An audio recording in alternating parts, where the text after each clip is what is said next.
पर बात एक है, चीन वाला चैप्टर जो है ये मैंने कल कहा था, थोड़ा सा अगर घर पे पढ़ा हो तो थोड़ा मामला ठीक रहेगा, मुश्किल नहीं है।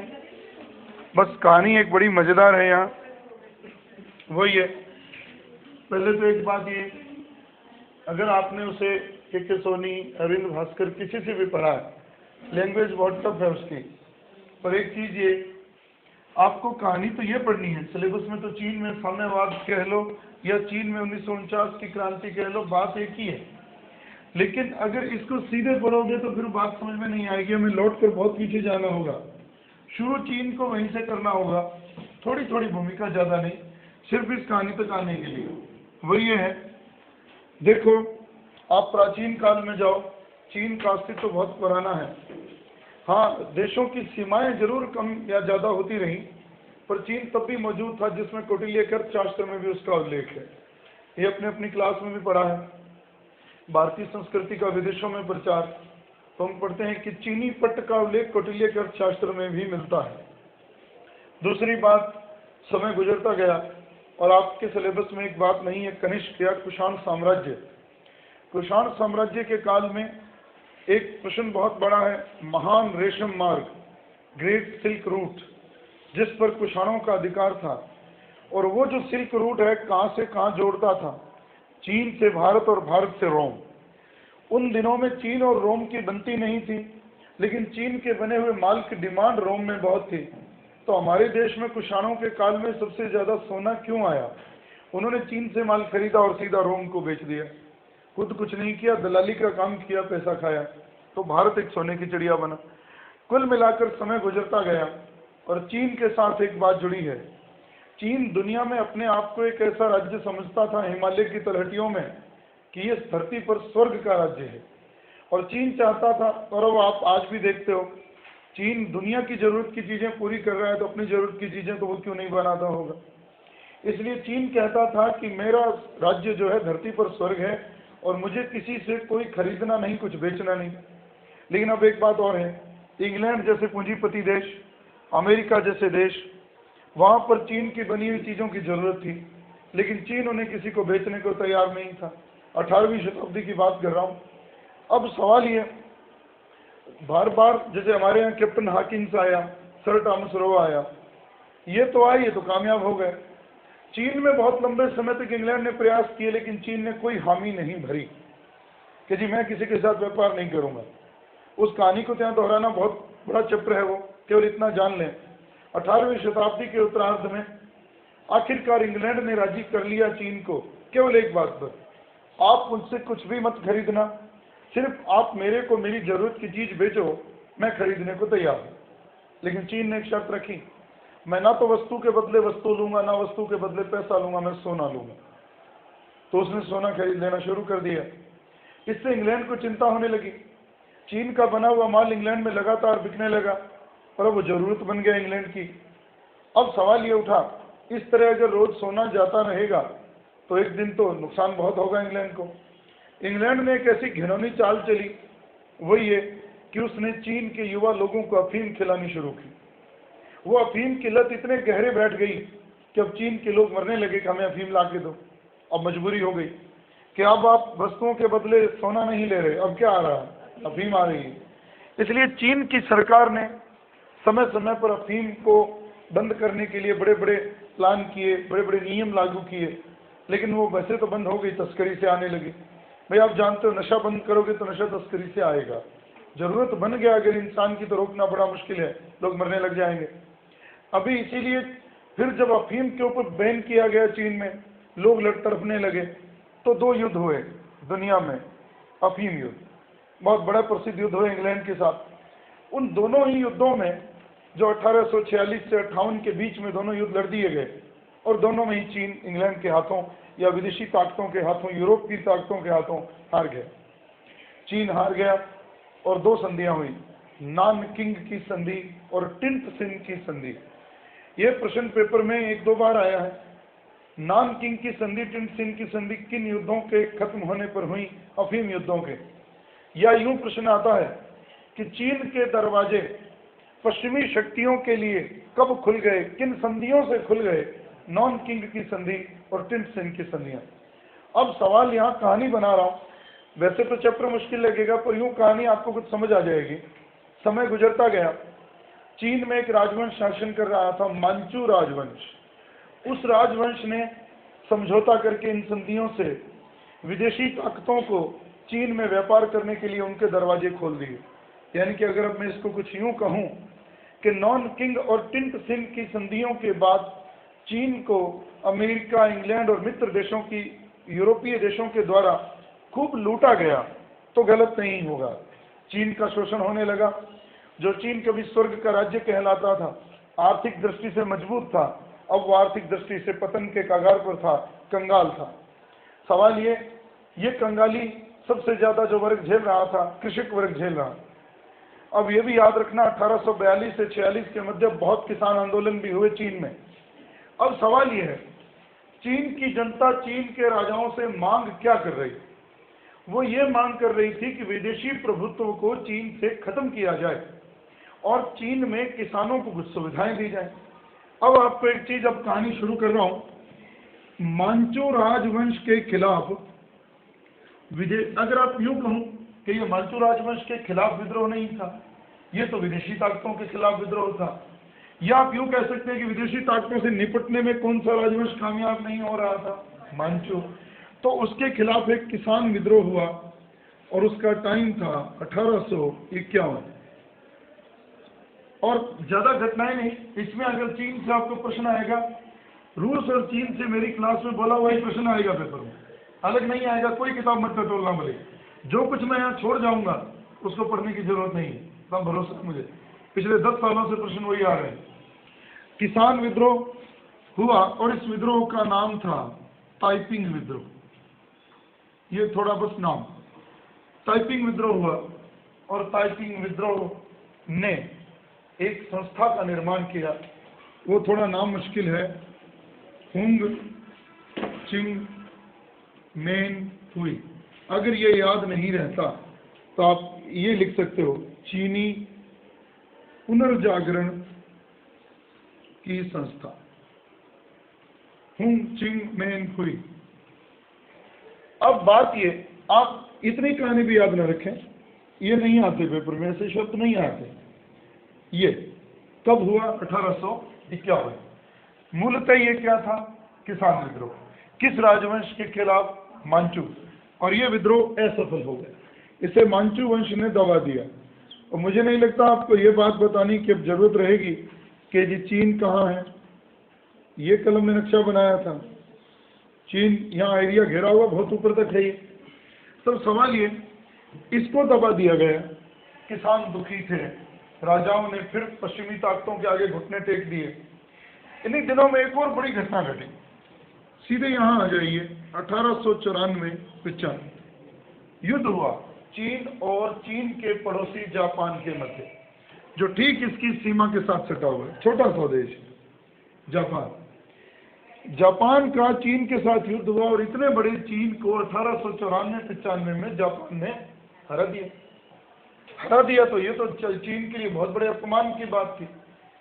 अब जब घटना ये घटी कि जब ये हार गया, इन्हीं दिनों में चीन का एक लड़का यहाँ पढ़ रहा था, हांगकांग, वो पढ़ाई कर रहा था। उसने चीन की इस दुर्दशा को देखा और वो हांगकांग छोड़कर चीन आ गया और उसने क्रांतिकारियों को इकट्ठा करना शुरू कर दिया, जिसका नाम था डॉक्टर सन यात सेन। यही नाम है, ध्यान रखना। डॉक्टर सन यात सेन 1894-95 के चीन के हारने के बाद चीन में आए। लोगों में राजनीतिक चेतना जगाने का श्रेय चीन में अगर किसी को है तो डॉक्टर सन यात सेन का।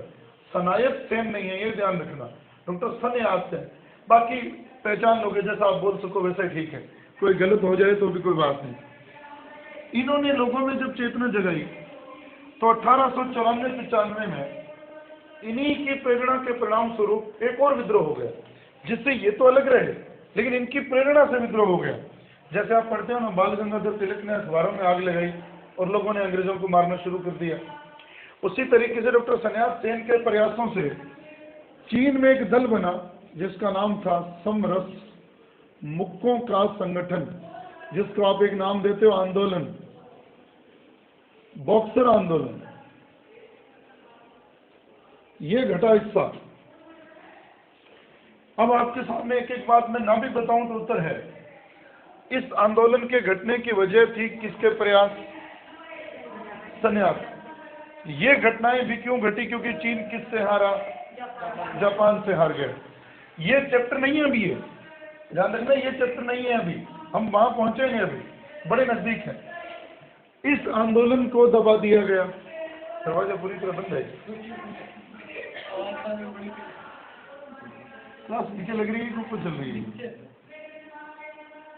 समय नहीं है यार, मेरे पास भी समय नहीं है, और आज तो बिना माइक के चल रही है क्लास।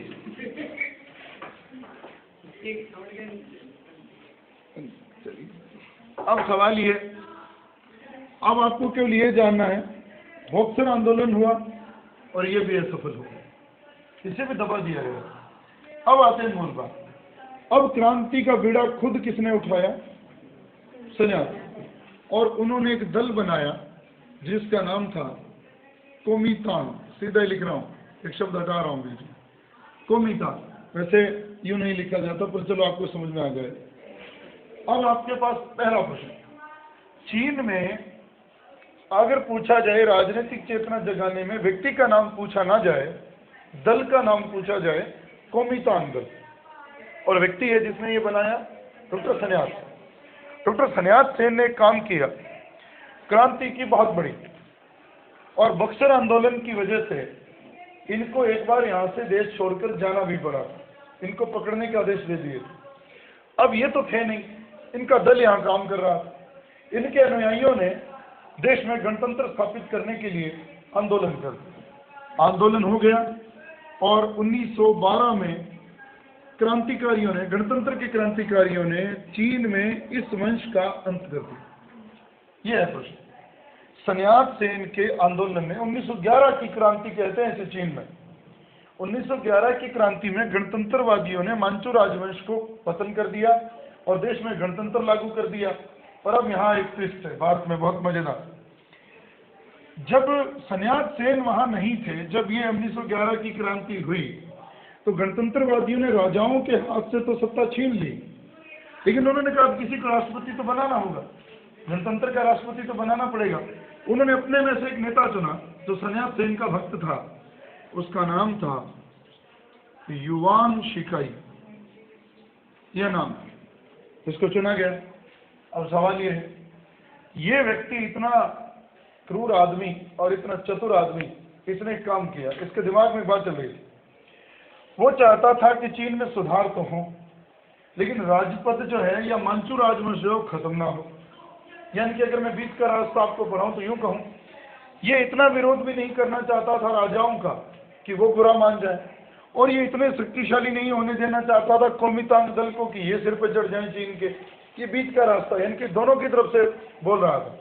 इन्हीं दिनों में ये क्रांतिकारियों का विरोध करने लगा, तो क्रांतिकारियों ने इस मामले को ठीक करने के लिए किसे बुला लिया चीन में? सन्यास सेन। सन्यास सेन आ गया और इसके राष्ट्रपति बनने की संभावना जो है वो खत्म हो गई। लेकिन सन्यास सेन ने इसको चिट्ठी लिखी, उसने इसको चिट्ठी लिखी और कहा कि मैं आपको देश की सत्ता दे सकता हूं, घबराए नहीं, आप क्रांतिकारियों के समर्थन में काम करें। आ गया और सन्यास सेन ने युवान शिकाई को अपने दल का नेता तो बनाया ही, और साथ ही साथ गणतंत्र का राष्ट्रपति भी बना दिया।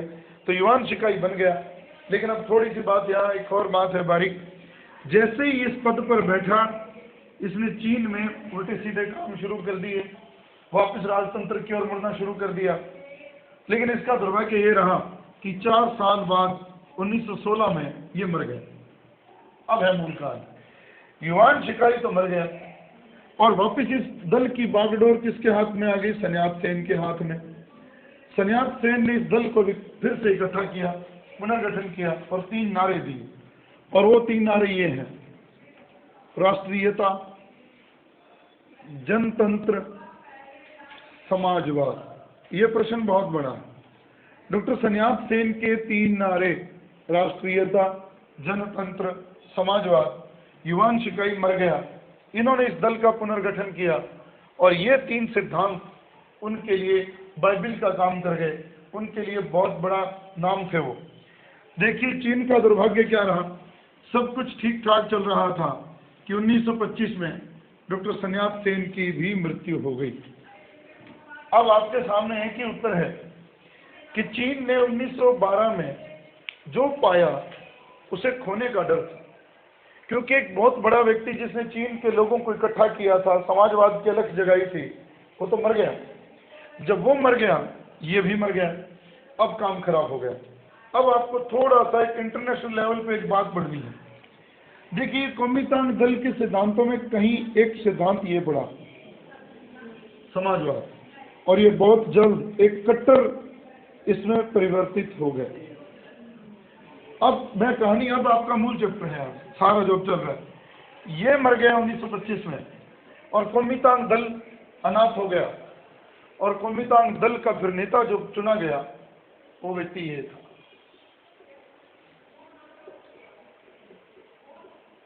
ये नाम तो आपको याद ही रखना है, अगर मुश्किल पेपर बना तो ये कुओमिंतान दल।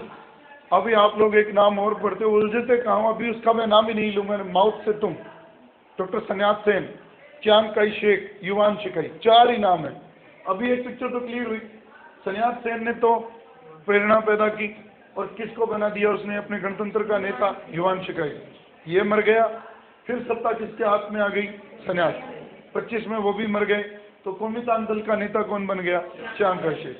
और अब सवाल ये है, चियांग काई शेक पूरे चीन पर शासन करना चाहता था और वो गड़बड़ ये हो गई। अब आप एक बात अब तक समझ चुके हो कि जो भी व्यक्ति पूरे देश पर शासन करता है उसे अपने दल को आगे बढ़ाना है, तो ना चाहते हुए भी वो पूंजीपतियों का समर्थन करता है, क्योंकि उनको चलना चाहिए होता है, उनको पैसा चाहिए होता है। तो चियांग काई शेक ने जब देखा कि 1926 के आसपास हमारे इस दल में इस तरफ ले जाने के लिए, इस दल को साम्यवाद की ओर ले जाने के लिए एक देश लगातार प्रयास कर रहा, समझ रहे हो, रूस साम्यवादी था। वो इस कुओमिंतान दल को अपने अंडर में ले लेना चाहता था कि ये जो भी काम चीन में करे किससे प्रेरणा लेकर करे, रूस से, रूस के साम्यवाद से। ये बात उसे नहीं जची चियांग काई शेक को। तो 1926 में कुओमिंतान दल में विभाजन हो गया।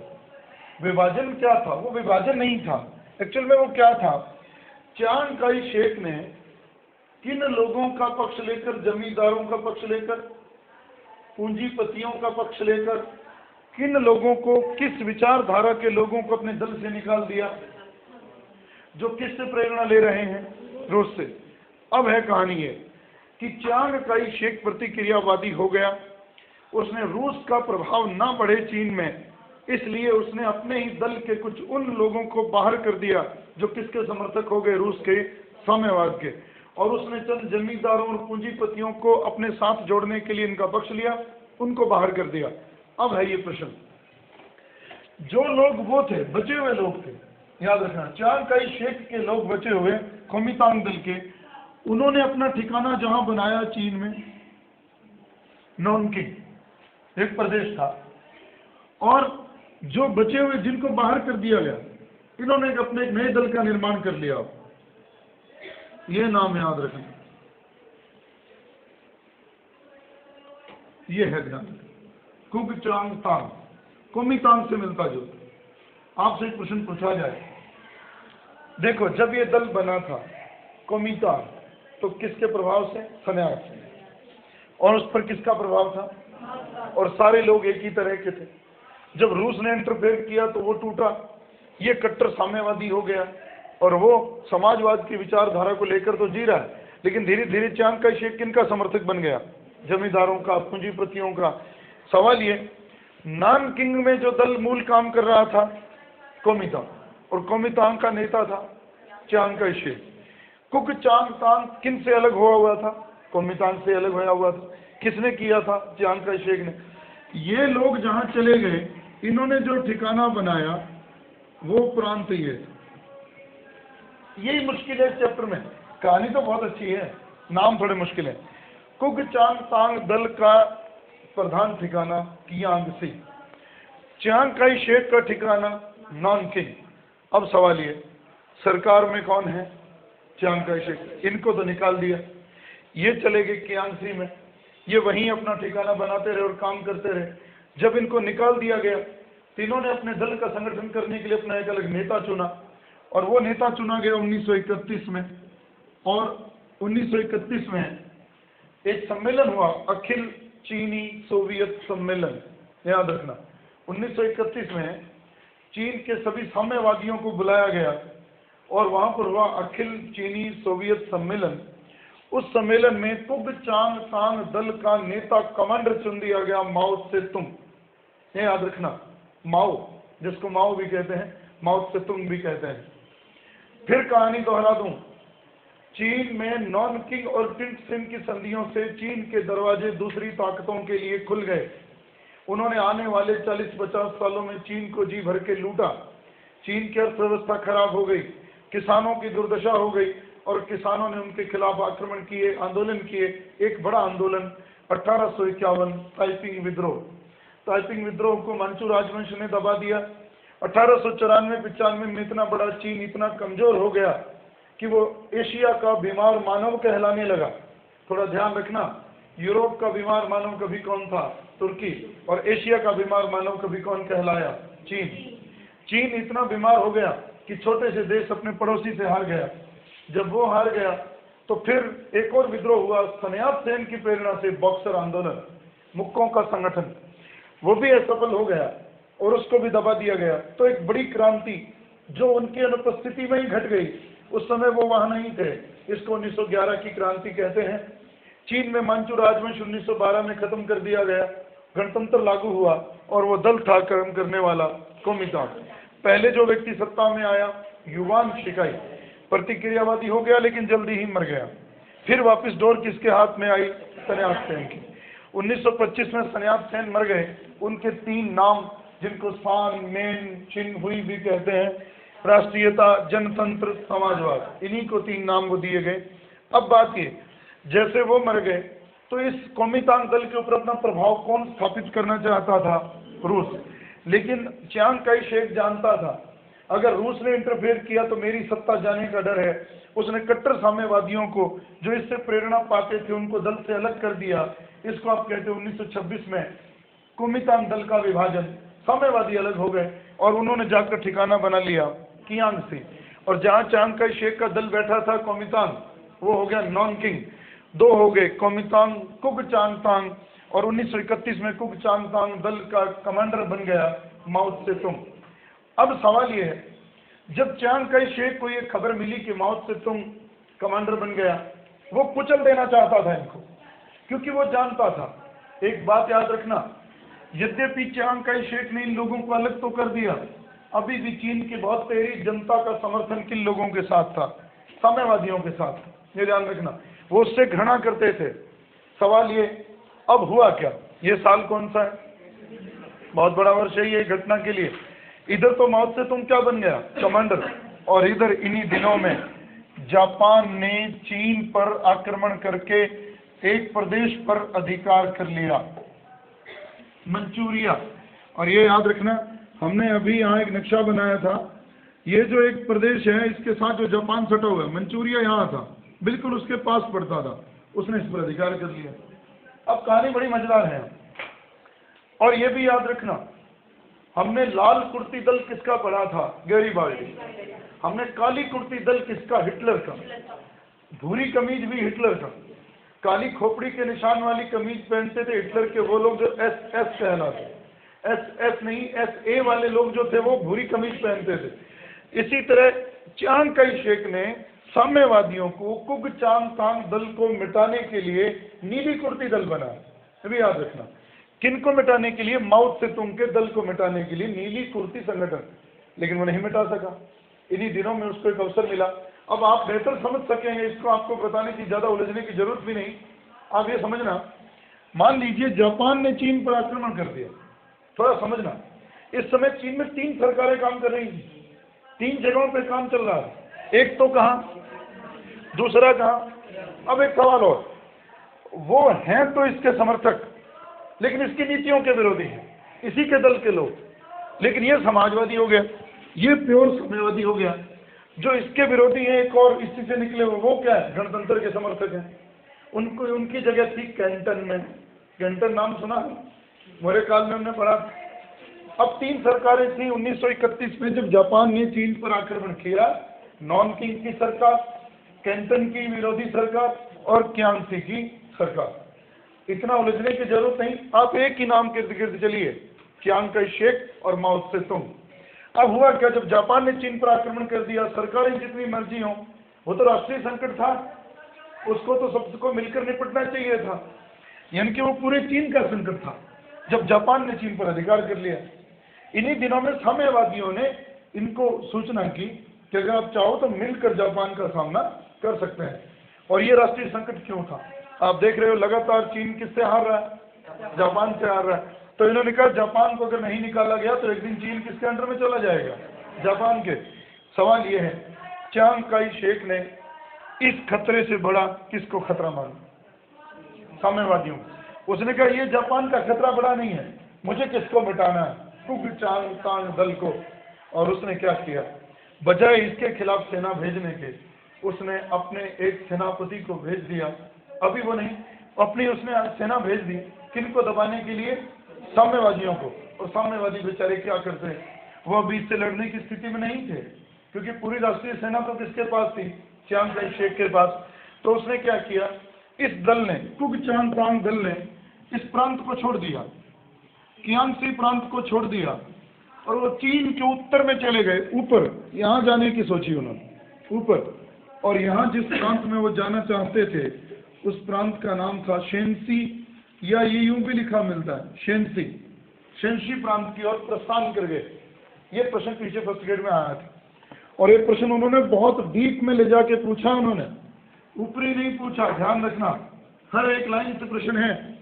अब देखिए, नॉन किंग की सरकार से कौन से लोग डरे, कुंगचांग दल या क्यांगसी या माओ त्से-तुंग का दल। अब इन्होंने उनके अत्याचारों से बचने के लिए अपने लिए एक सुरक्षित स्थान ढूंढा पहाड़ियों में। जैसे आप उदयपुर चले जाओ तो वो स्थान ढूंढा गया, कियांगसी की बजाय शेंसी की ओर उन्होंने जाना था।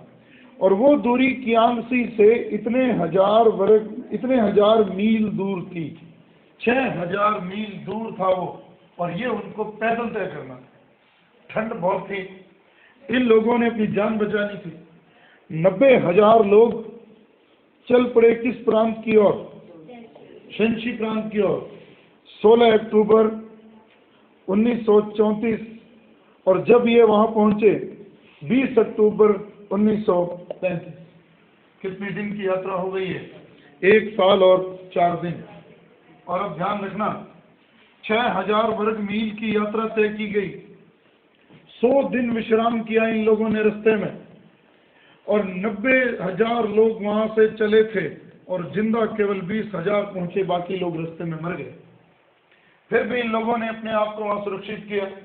माओ त्से-तुंग, ये सारा काम माओ त्से-तुंग का है, उसने इन लोगों को बचाने के लिए फिर जो किया। और एक बात और याद रखना, इसको ये ध्यान रखना, अब ये बात भी है कि ये साम्यवादी लोग किससे प्रेरणा ले रहे हैं, रूस से, तभी तो अलग हुए हैं।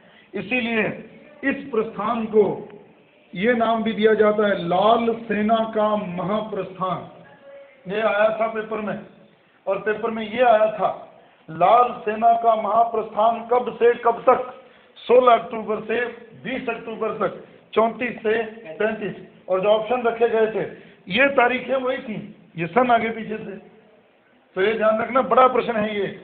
अब आपके सामने ये पिक्चर भी क्लियर है, लाल सेना कौन, साम्यवादी, किन से डरकर भागे, अगर वो ये ना कहा जाए तो किस दल से, और इनका दल। और जो विद्यार्थी ढंग से इसे नहीं पढ़ता, वो ये फर्क भी नहीं कर पाता कि माओ त्से-तुंग कौन से दल का नेता है, कुओमितांग का है कि कुंगचांग का है, यही क्लियर नहीं हो पाता।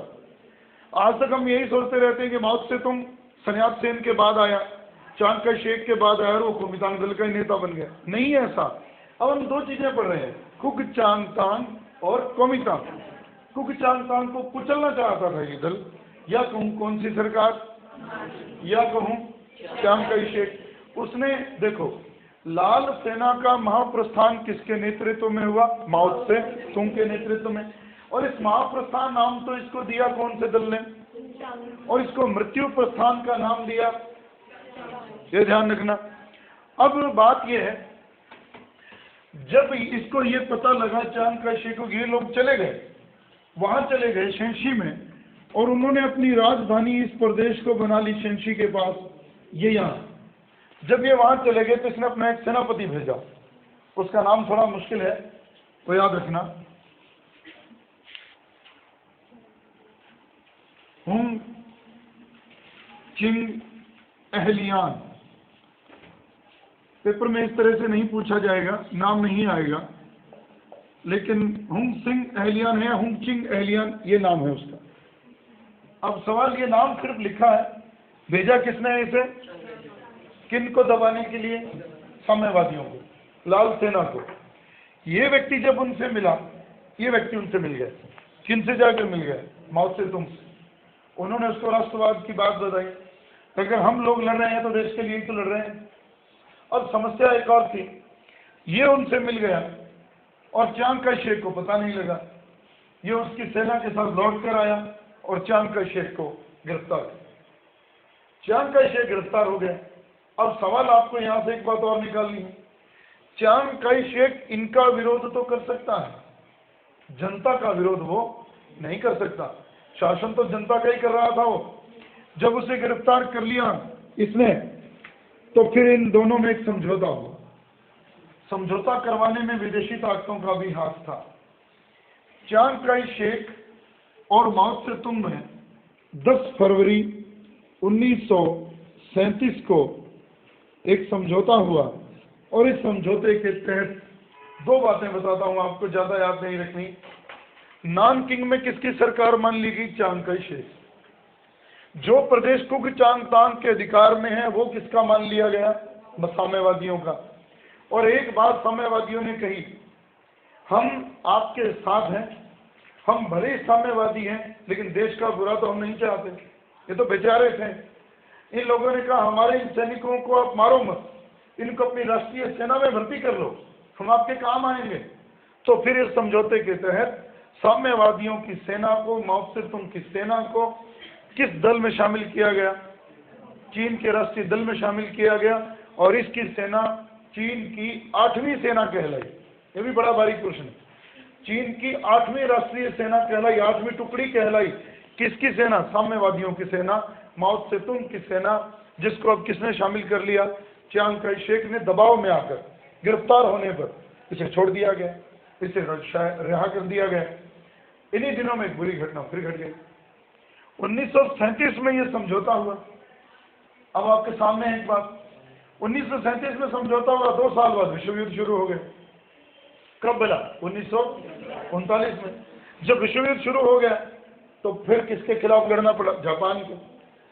चीन ने तो जापान के खिलाफ ही युद्ध घोषित किया था, उसका दुश्मन तो वही था, बार बार उसके सीमा पर बैठा परेशान कर रहा था। और इसलिए चीन को मित्र राष्ट्रों का मिल गया समर्थन, क्योंकि मित्र राष्ट्र भी किसके दुश्मन थे? रोम, बर्लिन, टोक्यो, याद करो, इटली, जर्मनी और जापान। इस तरह से रूस ने चीन की मदद की, क्योंकि रूस ठीक चीन के ऊपर है, और उसने मदद की।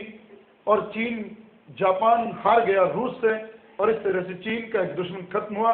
और मंचूरिया पर जो उसने अधिकार कर रखा था, जापान को सीधे चीन ने नहीं छुड़वाया, वो रूस के द्वारा जापान हार गया, तब जाकर कहीं वो प्रदेश मंचूरिया से छूटा और जापान उससे अलग हुआ। वो प्रदेश किसको मिल गया? लेकिन सवाल ये, जब दूसरा विश्व युद्ध चल रहा था, चांग काई शेक ने फिर अवसर नहीं खोया और उसने साम्यवादियों पर हमला कर दिया। लेकिन इस बार साम्यवादी सतर्क थे और उन्होंने चांग काई शेक को गृह युद्ध में पराजित कर दिया। पराजित कब? ये घटना कब घटती है? जब रूस से जापान हार जाता है, चीन से खतरा थोड़ा टल जाता है, आपस में लड़े, साम्यवादी जीत गए। जब साम्यवादी जीत गए तो चांग काई शेक को अपना राष्ट्रपति का पद छोड़ना पड़ा। लेकिन ये घटना बहुत लंबे अरसे तक चली, 10 साल ये युद्ध चला है। 1949 में जाकर ये गृह युद्ध खत्म हुआ, और जिसमें साम्यवादियों की जीत हुई और कुक चांग तांग दल की जीत हुई, और राष्ट्रपति पद उसे छोड़ना पड़ा। और आखिरकार उसे एक छोटे से टापू पर रहना पड़ा चियांकाई शेख को, जिसका नाम था फार्मोसा। याद रखना, फार्मोसा टापू पर उसे जाना पड़ा, और अब सत्ता किसके हाथ में आ गई? साम्यवादियों के। इस तरह से 1 अक्टूबर 1949 के दिन चियांकाई शेख का पतन हो गया और चीन साम्यवादी हो गया। इस तरह से चीन में साम्यवादी क्रांति पूरी हुई। कुछ ज्यादा बड़ा चैप्टर नहीं था, बस यूं परेशान ही होते हम। और एक बात और है, जितनी बातें और आप बेहतर समझते हो, रट्टा ज्यादा जरूरी है। फिर भी अपने एक बात करते हैं जिससे कि आपको थोड़ी बात समझ में आ जाए। 2 संस्थाएं बनी, राष्ट्रसंघ और संयुक्त राष्ट्र संघ, यूएनओ और लीग ऑफ नेशन। पहले तो ये पता हो, प्रथम विश्व युद्ध के बाद जो अस्तित्व में आया वो था राष्ट्रसंघ, और दूसरे विश्व युद्ध के बाद अस्तित्व में आया यूनाइटेड नेशन ऑर्गेनाइजेशन, और वो आज भी चल रहा है। अभी इस पे बात जितनी हो जाए। और एक चीज जब कल देखी, अरविंद भास्कर की किताब में चैप्टर पढ़ा, उसने सीरी जैन एंड माथुर की एक चैप्टर की फोटोकॉपी करके उसमें रख दिया, कुछ भी चेंज नहीं किया उसने, लाइन भी नहीं बदली। उसके 15 पेज और 15 के 15 पेज उसने समेट के रख दिए। अच्छा लिखा है तो इसलिए वो किताब में उसमें कोई फर्क नहीं है। उसने थोड़ी कहानी ज्यादा पीछे से दोहरा ली, पर फिर भी चलो एक बात करते हैं। एक नाम लिख रहा हूँ, हॉलैंड, जहाँ कौन सी जाति रहती है? डच। डच जाति के देश का एक नेता था जिसका नाम था ग्रेटियस। ग्रेटियस के बारे में ज्यादा कुछ नहीं, आप इतना ही याद रखिए, इसको अंतर्राष्ट्रीय कानून का पिता माना जाता है, अंतर्राष्ट्रीय कानून का जनक माना जाता है। इसने सबसे पहले एक अंतर्राष्ट्रीय संस्था के ऊपर बात की कि कुछ होना चाहिए जिसमें युद्ध और शांति के बीच में कोई काम कर सके, कोई संस्था। तो ये एक पहला व्यक्ति है ग्रेटियस, डच व्यक्ति, जिसे अंतर्राष्ट्रीय कानून का पिता कहा जाता है। और इसने एक अंतर्राष्ट्रीय संस्था के बनाने की कहीं ना कहीं सोच सामने रखी, लेकिन इसको ठीक ठाक मूर्त रूप देने वाला व्यक्ति तो यही है, विल्सन। कहाँ का व्यक्ति? अमेरिका का। लेकिन ये भी याद रखना, 22 जनवरी 1917 को एक दिन विल्सन ने अपनी सीनेट में बोलते हुए एक बात कही थी कि दुनिया में एक ऐसा संघ होना चाहिए जो शांति के लिए, विश्व का संघ होना चाहिए जो दुनिया में लड़ाई और युद्धों को रोक सके और जन कल्याणकारी कार्यों के लिए कोई काम कर सके। उसकी बात को मूर्त रूप मिला। फिर कहा? पेरिस के शांति सम्मेलन में। पेरिस के सम्मेलन में 14 फरवरी को 1919 को विल्सन की बात फिर दोहराई गई, और विल्सन ने वहां राष्ट्रसंघ की बात फिर दोहराई। और मेरे ख्याल से आप लोगों को सबको ही पता है, पेरिस के शांति सम्मेलन में दुनिया में फिर से शांति बनाए रखने के लिए विल्सन ने 14 सूत्र दिए थे। उन 14 सूत्रों में अंतिम लाइन में लिखा था कि राष्ट्रसंघ जैसी संस्था होनी चाहिए। और इसके इस विचार को पहले सबसे रखा गया विल्सन के द्वारा अपने देश की सीनेट में, फिर वो रखा गया पेरिस के शांति सम्मेलन में, और फिर इसको मूर्त रूप मिला 10 जनवरी 1920 को इसका उद्घाटन हो गया और राष्ट्रसंघ अस्तित्व में आया 10 जनवरी 1920 को। लेकिन यह भी याद रखना, इससे ठीक पहले 19 सदस्यीय जांच आयोग ने इस पर पूरा काम किया कि क्या होना चाहिए राष्ट्रसंघ। यूं नहीं कि वो बन गया और ऐसे मुंह उठाया बना दिया। 19 लोगों ने इस पे काम किया, जैसे संविधान लिखा गया था देश का, उसी तरह से इसके ऊपर पूरा काम हुआ। लेकिन वो महत्वपूर्ण बात नहीं। 10 जनवरी 1920 को राष्ट्रसंघ अस्तित्व में आया। किसके शर्त से? विल्सन के कहने पर, विल्सन के एक सुझाव पर, और इसका उद्घाटन करने वाला फ्रांस का विदेश मंत्री पोयंकर, ये याद रखना। और 2 लोगों के स्टेटमेंट। विल्सन ने कहा था राष्ट्रसंघ के बारे में, एक जीवित संस्था का निर्माण हो रहा है और ये दुनिया में शांति की गारंटी है। ये स्टेटमेंट याद रखना, एक जीवित संस्था का निर्माण हो रहा है और ये दुनिया में विश्व शांति की गारंटी है। और जिस दिन इसका उद्घाटन किया फ्रांस के विदेश मंत्री ने, उसने कहा मैं उद्घाटन तो मैं कर रहा हूं, जो इसके सदस्य राष्ट्र थे शुरू में, जब इसका उद्घाटन हुआ था तो इसके कितने सदस्य देश थे? 32। ये याद रखना। और तो पोयंकर ने कहा था कि उद्घाटन तो मैं कर रहा हूं, लेकिन पूरी विश्व शांति को मैं किसके हाथों में सौंप रहा हूं? इन 32 लोगों के हाथों में सौंप रहा हूं। अब आप ही के हवाले है, आप दुनिया को फिर से युद्धों में धकेलें या फिर दुनिया में शांति रखें। अब पोयंकर के शब्द और विल्सन के शब्द बड़े महत्वपूर्ण थे, लेकिन यहाँ एक भेद है। थोड़ा ध्यान रखना, 32 सदस्य राष्ट्र थे जिस दिन संयुक्त राष्ट्र संघ का उद्घाटन हुआ, लेकिन जब इसका पहला अधिवेशन कुछ दिनों बाद हुआ तब इनके सदस्य देशों की संख्या ये थी। तो जब बना तब 32, पहला अधिवेशन जब हुआ तब 42। इतना भेद याद रखना। और अब है मेन बात, एक ऐसी बात कर रहा हूं जो शायद हम लोग आज तक पेपर में बहुत कम आया, लेकिन मैंने जब इसको पूरा पढ़ा तो मुझे यूं लगा इसकी असफलता पर भी इतने प्रश्न नहीं है। एक ही हिस्सा ऐसा है जो हमें तंग कर सकता है, बाकी आपको कोई तंग नहीं करेगा, वो यहाँ पढ़ना जरूरी है। वो ये, संयुक्त राष्ट्र संघ जब बना, अस्तित्व में आया विल्सन के सुझाव से, फ्रांस के पोएंकर ने उसका किया उद्घाटन, और उसके शुरुआती देश थे सदस्य 32, और इसके पूरे संविधान की, राष्ट्रसंघ के संविधान की 26 धाराएं थी और उसमें 2000 के करीब शब्द थे। इन 26 धाराओं में मैं कुछ धाराओं पे बात करूंगा जो पेपर में, अगर मुश्किल पेपर बना तो यहां से, आसान बना आप कर लोगे, जो पढ़ोगे आप वही आएगा। लेकिन बात ये, 8वीं व 9वीं धारा जिस चीज से संबंधित थी, दुनिया की रक्षा से संबंधित, और वो इससे संबंधित थी।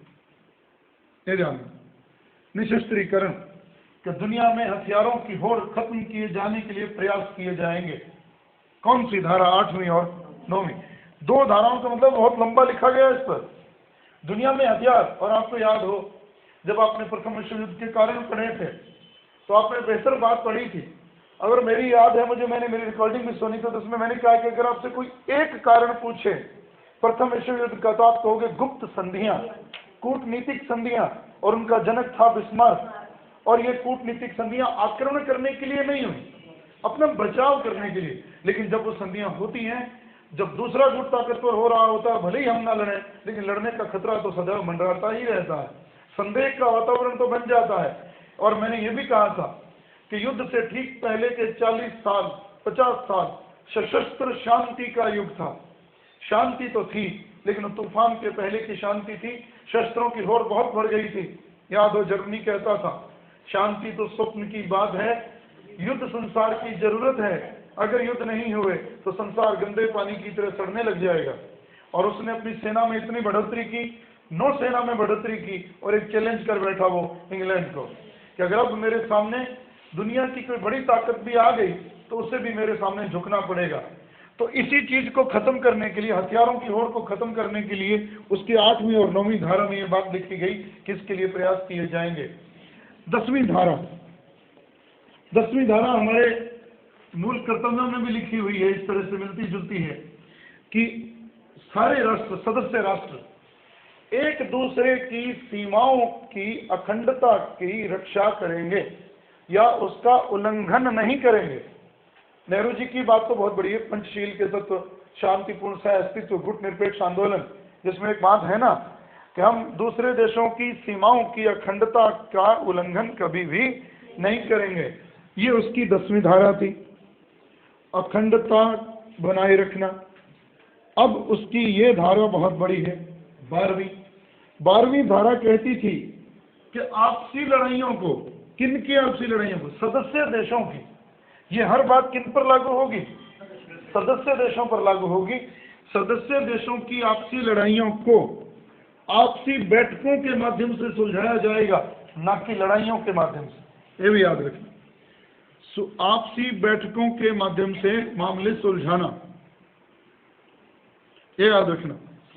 16वीं धारा बहुत मजेदार। 16वीं धारा ये कह रही थी कि अगर कोई इसका उल्लंघन करता है, किसी देश की सीमाओं का उल्लंघन करता है या राष्ट्रसंघ के संविधान को तोड़ता है, तो सारे सदस्य देशों का फर्ज बनता है कि वो मिलकर संयुक्त कार्रवाई करें उस देश के खिलाफ। 16वीं, दोबारा बोल रहा हूं, 8वीं और 9वीं निशस्त्रीकरण, 10वीं अखंडता बनाए रखेंगे, 12वीं आपसी मामलों को बैठकों में सुलझाएंगे, और 16वीं धारा अगर कोई नियम तोड़ता है तो सारे मिलकर उसका दमन करेंगे। और अब 2 चीजें ऐसी, 22वीं धारा और 23वीं धारा, कुछ नहीं बचेगा इन 26 धाराओं में। इतनी धाराएं महत्वपूर्ण है अगर आप पढ़ लो तो। बाकी में तो स्टाफ की नियुक्ति, कर्मचारियों की नियुक्ति, कुछ अलग चीजें हैं। 22वीं धारा में ये प्रथा थी, मेडेंट प्रणाली। मेडेंट प्रणाली क्या थी, पहले तो ये पता करें, और इसका भी उत्तर है आपके पास। आप लोगों ने थोड़ा समझा नहीं होगा जब इसे पढ़ा होगा। इस कहानी को मैं यूं नहीं समझाऊंगा, कुछ यूं। आप ये जानते हो, ठीक प्रथम विश्व युद्ध से पहले कुछ देशों, थोड़े से देशों के बहुत सारे देश गुलाम उपनिवेश, अब वो अलग हो गए। कुछ उपनिवेश अलग कर दिए गए। वो उपनिवेश अलग तो हो गए, लेकिन वो इतने लुट चुके थे कि अपना विकास करने के लायक वो नहीं थे। अगर मैं कहूँ वो आत्मनिर्भर नहीं थे, अपना खर्चा नहीं चला सकते थे, तो ये किया गया कि एक एक अविकसित राष्ट्र को एक एक विकसित राष्ट्र के गोद दे दिया गया, और उसी को कहते हैं मेडेंट प्रणाली। और ये मेडेंट प्रणाली, चलो आसान है, पेपर में आ जाए। ये सुझाव देने वाला एक अफ्रीका का नेता था जिसका नाम था जनरल समट्स, याद समट्स, इसने दिया था ये याद रखना। अविकसित देश को, कमजोर राष्ट्र को ताकतवर राष्ट्र के हवाले कर दिया गया कि आप इनको कर्जा देकर, लोन देकर, मदद करके इनका विकास करेंगे। तो ये मेडेंट प्रणाली, धारा कौन सी, 22वीं। और मजदूरों की स्थिति को ठीक करने के लिए 23वीं धारा में एक उल्लेख किया था कि हम क्या बनाएंगे, अंतरराष्ट्रीय श्रम संघ। और ये बना भी, आप जानते हो ये राष्ट्रसंघ का इतना ही खेल था। ये तो थी बात धाराओं की भी। अब हम बात करेंगे कि उनके अंदर काम कैसे होता था। ये एक फॉर्मेलिटी टाइप है, इसमें से प्रश्न फर्स्ट ग्रेड में तो मैं नहीं मानता कि राष्ट्रसंघ के गठन से प्रश्न आएगा। ये था एक बेसिक क्वेश्चन। अब चलो वो भी बात कर लेते हैं कि ऐसा नहीं हो कि वो हम पढ़े नहीं और वो रह जाए। पहले तो उसके अंगों के नाम लिख रहा हूँ। सबसे पहला अंग था उसका भी यही, और संयुक्त राष्ट्र संघ का भी यही, महासभा। लेकिन वहाँ सुरक्षा परिषद है, यहाँ सिर्फ क्या लिखोगे, परिषद लिखोगे।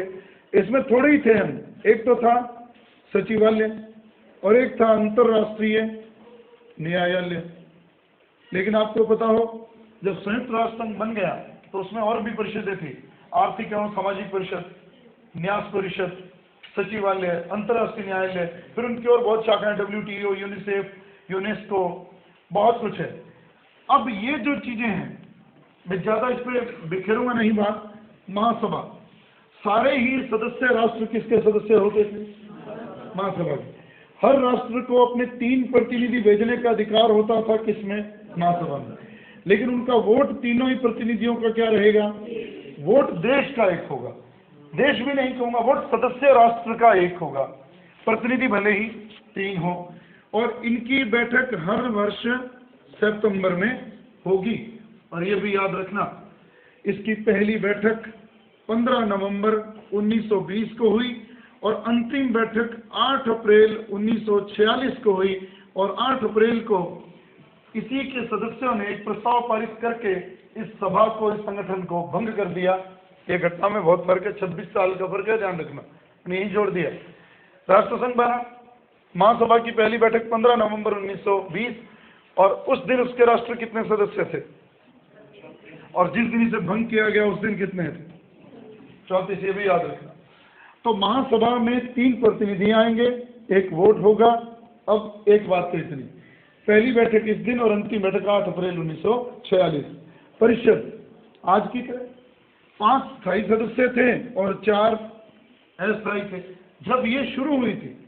बाद में ये बढ़ते गए, ये यहाँ तक पहुँच गई संख्या, मिला 11 भी हो गई। लेकिन जब शुरू हुई थी तो इनके परिषद के सदस्यों की संख्या कितनी थी, 9, 5 स्थायी, 4 अस्थायी। और याद रखना, रूस ने बहुत जल्द इससे अपने आप को बाहर कर लिया, क्योंकि रूस साम्यवाद को छोड़ना नहीं चाहता था। और देखो, जब रूस था तो जर्मनी नहीं था, जब रूस निकल गया तो कौन आ गया, और जब जर्मनी आ गया तो जर्मनी को रूस की जगह स्थायी सदस्य भी बनाया गया था। लेकिन जर्मनी फिर उससे अलग हो गया। किस वजह से, वो वर्साई की संधि की शर्तों को तोड़ रहा था हिटलर। मित्र राष्ट्र उस पर प्रतिबंधों के सिवा कुछ कर नहीं रहे थे, और जब उस पर प्रतिबंध लग रहे थे तो उसने क्या कर दिया, राष्ट्रसंघ ही छोड़ दिया। 33 में तो छोड़ ही गया वो। तो यहाँ ये परिषद, और अब है ये मेन सचिवालय का प्रश्न अगर आएगा तो ये इसका मुख्यालय, ये है प्रश्न। जेनेवा कहाँ, स्विट्जरलैंड में।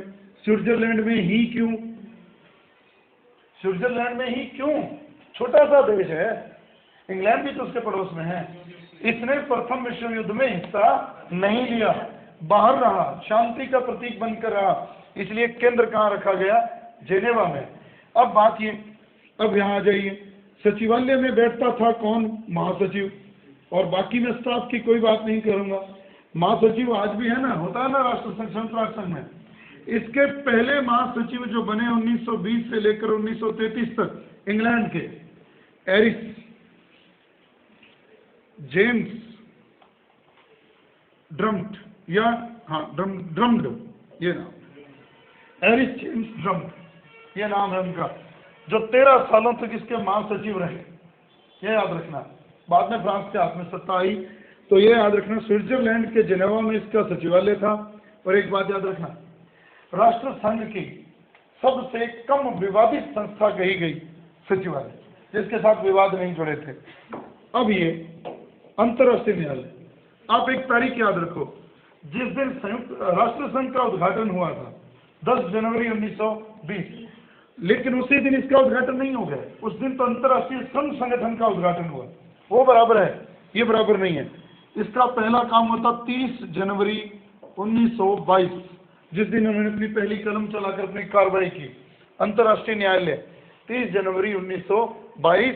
और इसका जहां मुख्यालय रखा गया था हेग, हेग कहाँ था? हॉलैंड में, लेकिन ये बाद में हटाया गया, हॉलैंड पर जर्मनी ने कब्जा कर लिया बाद में, तो हेग यहाँ से निकला और ये भी फिर कहाँ आ गया? फिर यहाँ आ गया। तो ये थोड़ा ठीक है बात, जब बनाया गया अंतर्राष्ट्रीय न्यायालय तो कहाँ? मुख्यालय हेग में। जब हॉलैंड को अधिकार में ले लिया जर्मनी ने, और फिर वो कहाँ ट्रांसफर कर दिया गया? जिनेवा में।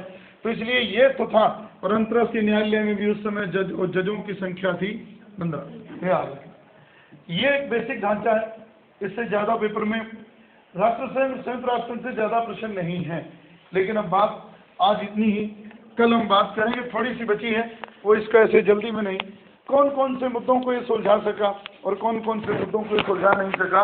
5 मिनट की बात है, ज़्यादा इसमें नहीं है, आप पढ़ के